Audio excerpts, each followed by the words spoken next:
Akan datang suatu masa ketika dunia tidak lagi terasa aman seperti yang manusia kenal. Malam terasa lebih panjang, hati manusia dipenuhi kecemasan, dan tanda-tanda besar mulai terlihat satu demi satu. Banyak orang merasa bahwa sesuatu yang sangat besar akan terjadi, namun tidak semua siap menghadapinya. Pada masa itu, iman tidak lagi menjadi sesuatu yang kuat di hati banyak manusia. Sebagian orang masih sholat, namun hati mereka terpaut pada dunia. Sebagian masih menyebut nama Allah, namun lebih percaya pada kekuatan dunia daripada pertolongannya. Assalamualaikum warahmatullahi wabarakatuh.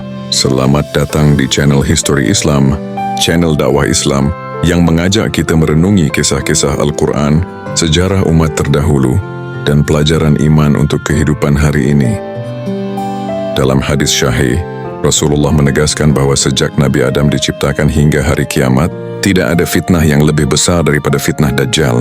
Ini berarti ujian ini akan melampaui semua ujian sebelumnya. Sebelum Dajjal muncul, dunia berada dalam kondisi rapuh. Banyak peperangan, ketidakadilan, kelaparan, dan kerusakan moral.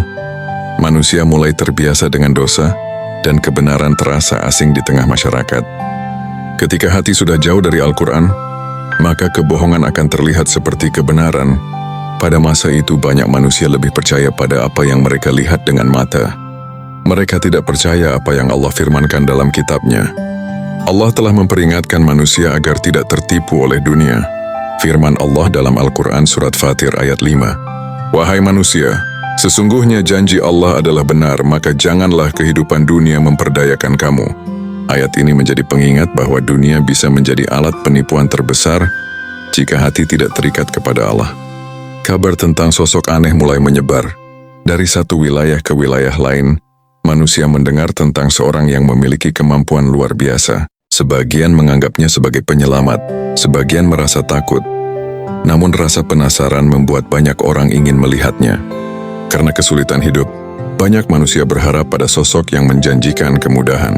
Mereka rela menempuh perjalanan jauh demi mendapatkan makanan, keamanan, dan kekayaan yang dijanjikan. Disinilah awal kehancuran iman banyak manusia, ketika harapan tidak lagi ditujukan kepada Allah, tetapi kepada makhluk. Inilah pintu awal masuknya fitnah terbesar yang akan mengguncang dunia. Di suatu masa manusia tenggelam dalam kemewahan, namun hati mereka semakin jauh dari Allah. Banyak yang lalai dari salat, lupa membaca Al-Quran dan lebih mencintai dunia daripada akhirat. Rasulullah telah mengingatkan bahwa menjelang kiamat, fitnah akan datang seperti potongan malam yang gelap. Manusia sulit membedakan antara kebenaran dan kebatilan. Saat itu, keimanan menjadi sesuatu yang sangat mahal dan langka.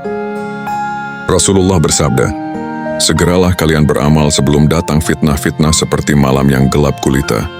Hadis riwayat Muslim. Banyak manusia mulai menganggap dosa sebagai hal biasa. Zina, riba, kebohongan, dan kezaliman menjadi sesuatu yang dianggap normal. Padahal Allah telah memperingatkan.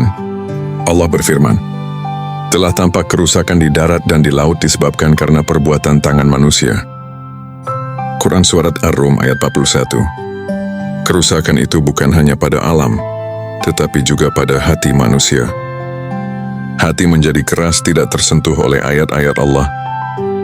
Rasulullah bersabda, "Tidak ada fitnah yang lebih besar sejak Adam diciptakan hingga hari kiamat selain fitnah Dajjal." Hadis riwayat Muslim. Fitnah Dajjal bukan hanya dengan kekuatan fisik, tetapi dengan tipu daya, keajaiban palsu, dan janji-janji dunia. Ia akan datang membawa sesuatu yang terlihat seperti surga dan neraka. Namun hakikatnya terbalik. Dajjal akan mengaku sebagai Tuhan.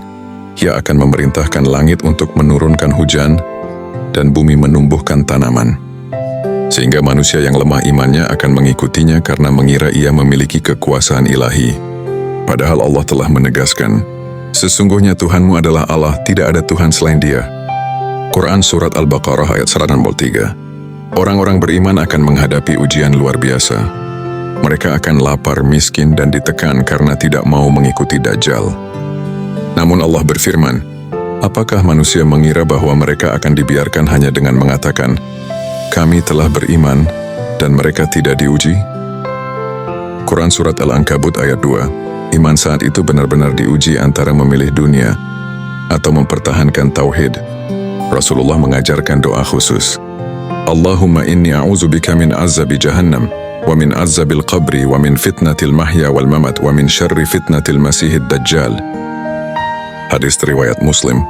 Rasulullah juga memerintahkan membaca 10 ayat pertama atau terakhir dari surat Al-Kahfi sebagai perlindungan dari fitnah Dajjal.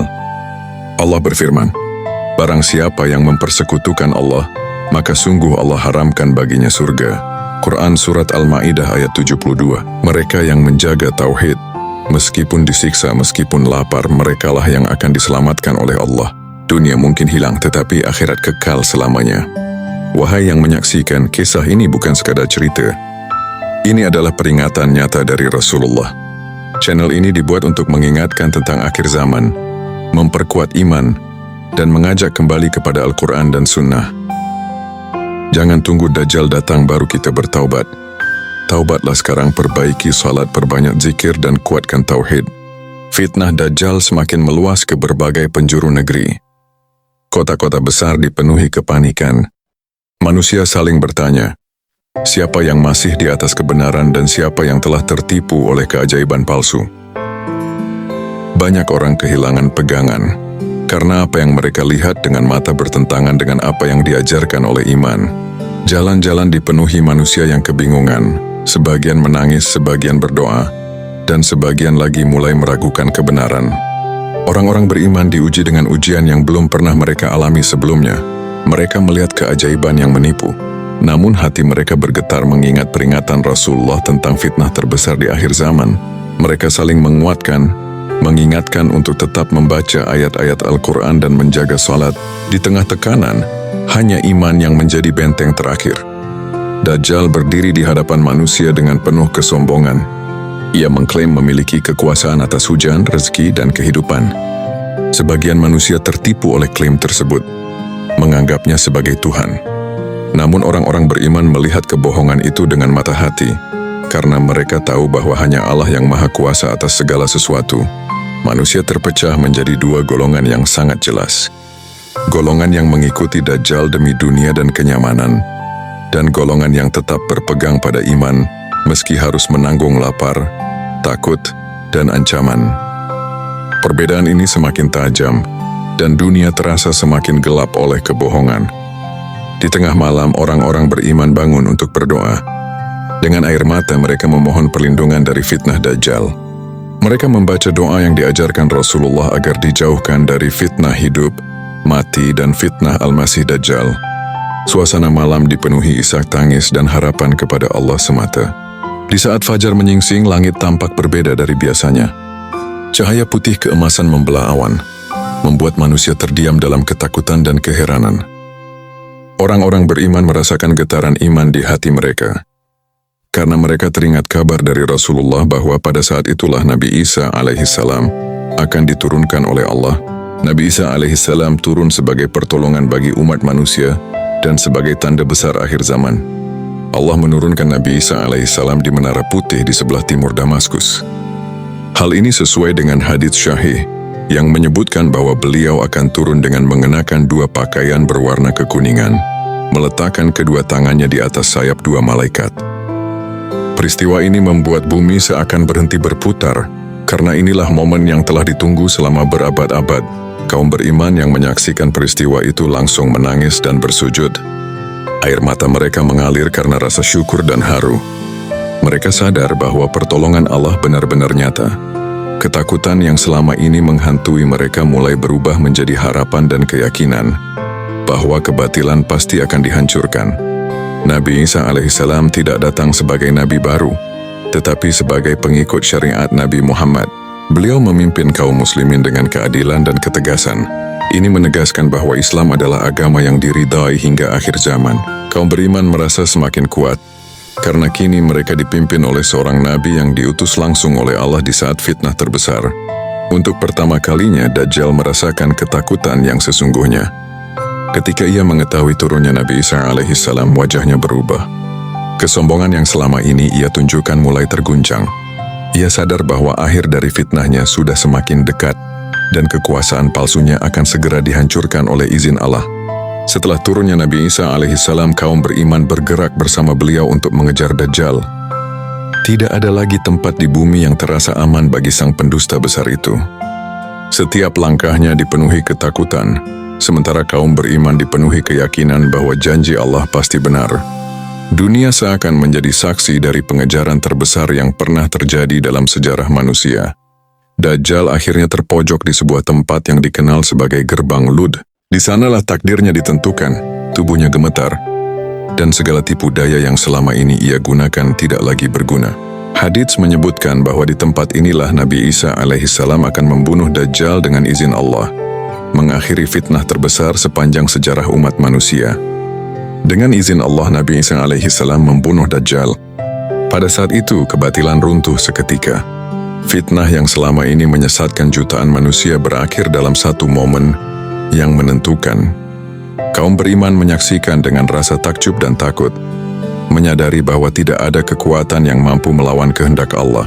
Meskipun Dajjal telah dibunuh, kegembiraan kaum beriman tidak berlangsung lama. Mereka merasakan ketenangan sesaat, namun Allah telah menakdirkan bahwa ujian yang lebih besar akan segera datang. Dunia belum benar-benar terbebas dari bencana. Di balik kemenangan ini, tersembunyi fitnah yang jauh lebih mengerikan. Allah mewahyukan kepada Nabi Isa alaihissalam bahwa Ya'juj dan Ma'juj akan segera keluar. Ini sesuai dengan Al-Quran dalam surah Al-Kahfi ayat 94 sampai ayat 99 dan surah Al-Anbiya ayat 96. Ayat ini menjelaskan tentang dibukanya tembok dan keluarnya kaum perusak yang akan memenuhi bumi dengan kerusakan. Tembok besar yang dahulu dibangun oleh Zulkarnain mulai menunjukkan tanda-tanda kehancuran. Retakan demi retakan muncul, suara gemuruh terdengar dari balik dinding raksasa itu. Manusia yang melihatnya merasakan ketakutan luar biasa, karena mereka tahu bahwa sesuatu yang sangat mengerikan akan segera keluar dan menyebar ke seluruh penjuru bumi. Berita tentang keluarnya Ya'juj dan Ma'juj menyebar dengan cepat. Kota-kota dipenuhi kepanikan. Manusia berlari mencari perlindungan, namun tidak ada tempat yang benar-benar aman. Dunia kembali tenggelam dalam ketakutan, lebih dahsyat dari sebelumnya. Kaum beriman hanya bisa bergantung kepada Allah, karena hanya Dia satu-satunya tempat perlindungan sejati. Setelah Dajjal dibinasakan, manusia mengira fitnah terbesar telah berakhir. Namun Allah telah menetapkan ujian yang lebih dahsyat. Tembok besar yang dahulu dibangun oleh Zulkarnain mulai melemah. Retakan kecil berubah menjadi celah besar. Dari balik dinding raksasa itu, terdengar suara gemuruh seperti ribuan kaki berlari. Gunung-gunung bergetar dan bumi seakan mengeluh. Kaum beriman merasakan firasat buruk karena mereka tahu inilah awal keluarnya Ya'juj dan Ma'juj. Ketika tembok itu runtuh, gelombang pertama Ya'juj dan Ma'juj keluar seperti banjir yang tak terbendung. Jumlah mereka begitu banyak hingga memenuhi lembah, bukit dan dataran. Mereka bergerak cepat, rakus dan tanpa belas kasihan. Tidak ada pasukan di bumi yang mampu menghentikan mereka. Manusia hanya bisa menyaksikan dari kejauhan dengan hati yang diliputi ketakutan. Ya'juj dan Ma'juj menyebar ke seluruh penjuru bumi. Mereka merusak ladang, menghancurkan kota, menghabiskan sumber air, dan menebar kehancuran tanpa henti. Sungai-sungai mengering, hewan-hewan berlarian ketakutan dan manusia bersembunyi di tempat-tempat tinggi. Tidak ada tempat yang benar-benar aman dari keganasan mereka. Kaum beriman berkumpul bersama Nabi Isa alaihissalam di tempat-tempat tinggi. Mereka menyaksikan dari kejauhan bagaimana bumi dipenuhi oleh Ya'juj dan Ma'juj. Tangisan anak-anak, doa para ibu, dan rintihan orang-orang lemah menyatu dalam satu suara yang menggema ke langit. Mereka sadar bahwa hanya pertolongan Allah yang mampu menyelamatkan mereka. Jumlah Ya'juj dan Ma'juj begitu banyak hingga manusia merasa dunia telah dipenuhi oleh mereka. Dari satu bukit ke bukit lain, hanya terlihat lautan manusia yang merusak dan menguasai. Pada saat itulah manusia menyadari betapa kecil dan lemahnya mereka tanpa pertolongan Allah. Dunia berada di ambang kehancuran, dan harapan satu-satunya hanyalah doa. Nabi Isa alaihissalam membawa kaum beriman naik ke pegunungan. Dari ketinggian, mereka menyaksikan bumi yang telah dipenuhi oleh Ya'juj dan Ma'juj. Suara kehancuran terdengar siang dan malam. Makanan semakin menipis, rasa takut semakin menekan hati. Dalam keadaan terdesak, Nabi Isa mengangkat kedua tangannya ke langit, memimpin umatnya untuk memohon pertolongan hanya kepada Allah. Doa Nabi Isa dan kaum beriman dipanjatkan dengan penuh tangis dan ketundukan. Mereka mengakui kelemahan mereka dan berserah sepenuhnya kepada Allah. Tidak ada lagi kekuatan dunia yang bisa mereka andalkan. Setiap air mata yang jatuh menjadi saksi bahwa pertolongan hanya datang dari Rabb semesta alam. Allah mengabulkan doa mereka dengan cara yang tidak disangka-sangka. Tanpa pasukan, tanpa senjata, Allah menurunkan azabnya kepada Ya'juj dan Ma'juj. Dalam satu malam, Allah mengirimkan makhluk kecil yang menyerang leher-leher mereka. Dengan izin Allah, Ya'juj dan Ma'juj jatuh bergelimpangan seperti satu jiwa. Ketika fajar menyingsing, kaum beriman melihat bumi dipenuhi oleh jasad Ya'juj dan Ma'juj. Bau busuk memenuhi udara. Tidak ada satu jengkal tanah pun yang bersih dari tubuh-tubuh mereka. Dunia yang sebelumnya dipenuhi teriakan kini berubah menjadi sunyi yang mengerikan. Nabi Isa dan kaum beriman kembali memanjatkan doa kepada Allah karena mereka tidak sanggup membersihkan bumi dari jasad-jasad itu. Mereka sadar bahwa hanya Allah yang mampu menyelesaikan urusan ini. Dengan penuh kerendahan hati, mereka kembali memohon pertolongan. Allah mengirimkan burung-burung besar yang membawa jasad Ya'juj dan Ma'juj dan melemparkannya ke tempat yang Allah kehendaki. Setelah itu Allah menurunkan hujan yang membersihkan bumi hingga bersih seperti kaca. Bau busuk hilang, tanah kembali suci, dan manusia merasakan ketenangan setelah badai fitnah yang dahsyat. Setelah Ya'juj dan Ma'juj dibinasakan dan bumi dibersihkan, dunia memasuki masa yang belum pernah disaksikan sebelumnya. Udara terasa bersih, tanah kembali subur, dan ketakutan yang selama ini menekan hati manusia perlahan menghilang. Manusia keluar dari tempat persembunyian mereka dengan hati yang penuh syukur. Mereka menyadari bahwa semua ini bukan karena kekuatan manusia, tetapi semata-mata karena rahmat dan pertolongan Allah. Bumi mengeluarkan keberkahannya. Buah-buahan tumbuh besar, tanaman menghasilkan panen yang melimpah, dan hewan-hewan hidup dalam keadaan aman. Satu buah mampu mencukupi banyak orang, dan satu hewan dapat mengenyangkan satu keluarga besar.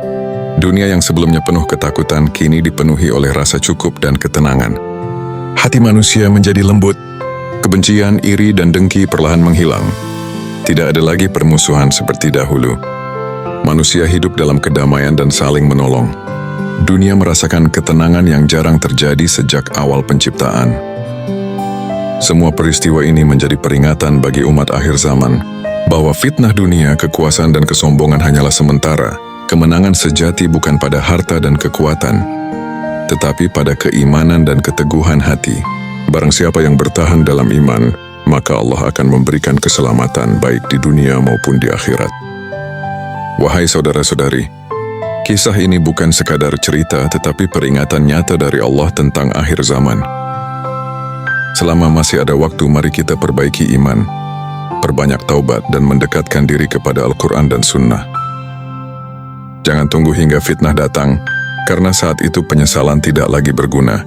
Jika kalian mendapatkan manfaat dari kisah ini, dukung dakwah ini dengan menekan tombol like, subscribe, dan share, agar lebih banyak saudara kita yang mendapatkan peringatan dan hidayah. Semoga Allah menjadikan kita termasuk orang-orang yang selamat dan dirahmati. Amin amin ya rabbal alamin. Wassalamualaikum warahmatullahi wabarakatuh.